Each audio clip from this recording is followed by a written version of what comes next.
Good evening, everybody.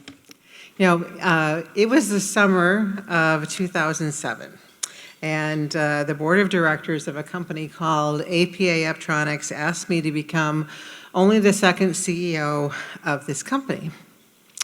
And it had raised $40 million in the dot-com explosion, but unfortunately, some years later, it had nothing to show for it.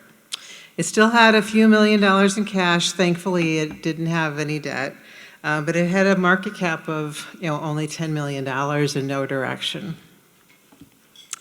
The night before I was to become CEO, we were called to my sister-in-law's home as she was dying from breast cancer. And while it was a long night, it was not her last night. But my husband and I came home very late. And so when the alarm rang a few hours later, I quietly got dressed in the dark, and I went to this big board meeting where this young lady was going to become CEO of a public company, my big dream, much earlier than I thought that was ever going to happen. At that board meeting, the chairman of the board was sitting next to me, and he leaned over really quietly, and he says, "Your shirt's on inside out. Perhaps you should excuse yourself to take care of that." So I figured I'd best set up a board that was going to deal with this novice, fledgling CEO and try to figure out how I'm going to deal with this very challenging situation. So Don Hayward was the first person that I thought of. I needed operational excellence. Right? This was a company that had never made any money, had lost nearly $40 million in 20 years. How were we going to change that? But more importantly, I needed someone that I could think out loud with, someone that would make every director on the board better because he was present. And I needed someone that was going to live with us in our company values. Our company values start with listening, they work toward collaborating, and then to deliver on our promises. Clearfield makes fiber management equipment for telephone companies across the country. We are fighting with the biggest companies in the world, Corning, CommScope, to be able to deliver products to companies that are underserved in our marketplace. And we were grateful to be in a position that we could fly from under the radar screen to being one of the premier fiber management companies in the world during COVID, when fiber became not an option but an absolute requirement for high-speed broadband.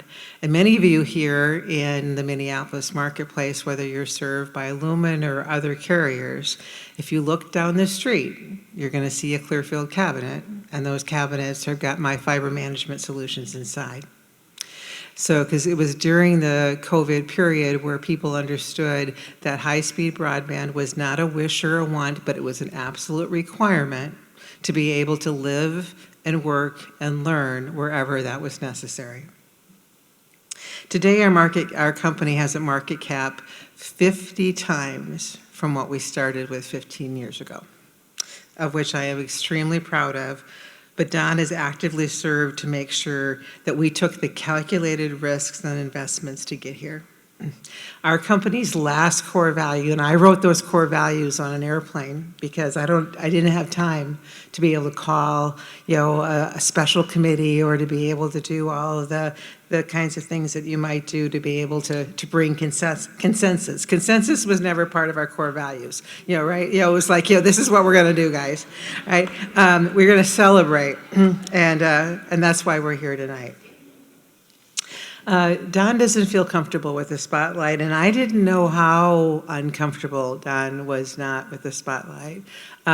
So unfortunately, and this was not a choice, and I cannot imagine the level of, he is so disappointed, but Don is not able to be with us tonight. Don is very ill. He's going to be fine, but he's been in the hospital most of the day, and we wish him a speedy recovery. But I'm so proud to have the chance to celebrate Don, whether he's with us here tonight or not, and his many continuous contributions to Clearfield and his board service. We're fortunate that we have an amazing board at Clearfield, and one of his co-board members, Carol Werbinski, is going to be able to accept on his behalf tonight. And so it was with tremendous gratitude that I celebrate Don Hayward. Thank you.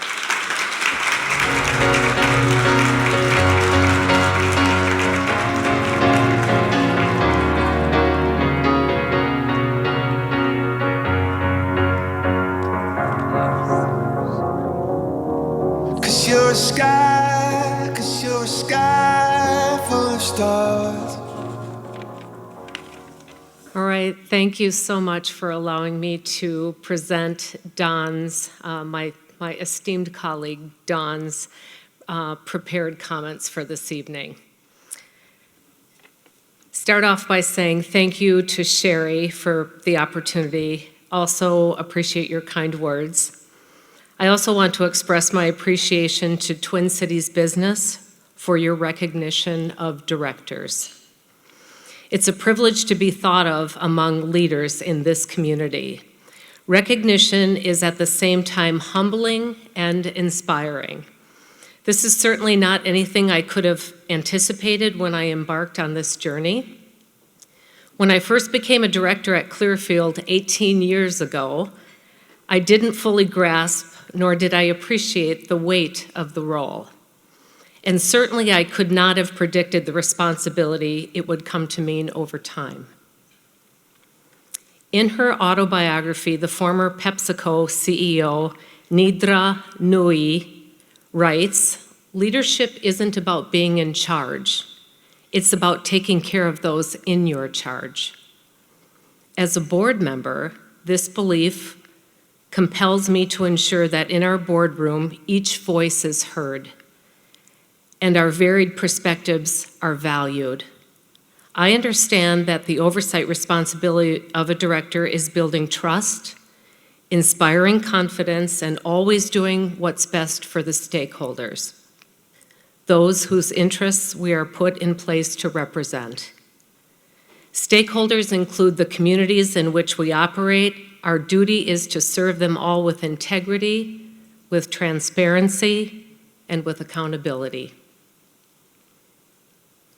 Leadership is a collective responsibility. Great things are seldom achieved in isolation. We achieve them together. It's a team effort. Any achievements that I've had, whether at Clearfield or elsewhere, were never the result of my individual achievements. I have been fortunate to work among and have the support of dedicated professionals. Speaking of my work with Clearfield specifically, I've had the privilege to work with a team that challenges me and inspires me, and we are thus collectively elevated to greater heights. Many of whom I'm speaking of are sitting right over at table number 9. To you, I owe a great deal of gratitude. Thank you. I'm immensely proud to be a part of Clearfield.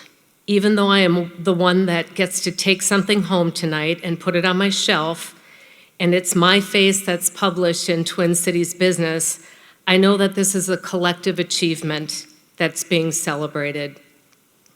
We have successfully navigated times of uncertainty.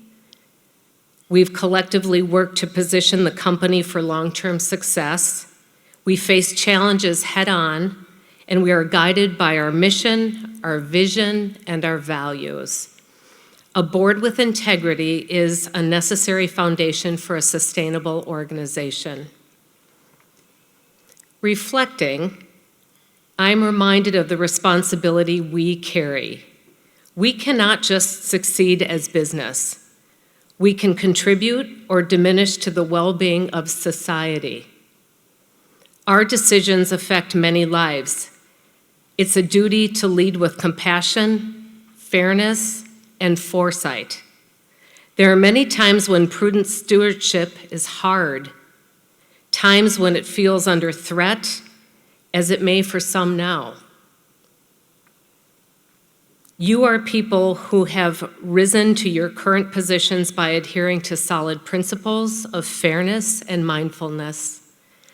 I challenge you to remain committed to these principles. Do what you know to be right. Do not be swayed by whims of others using divisive, loud, or threatening tones. This recognition is not a culmination, but a milestone. I'm excited for the future of the opportunities that lie ahead. I'm excited to see the Clearfield team and where it takes the organization next. Thank you, Twin Cities Business. Thank you, Clearfield. It has been my honor. I am humbled and grateful. Don Hayward.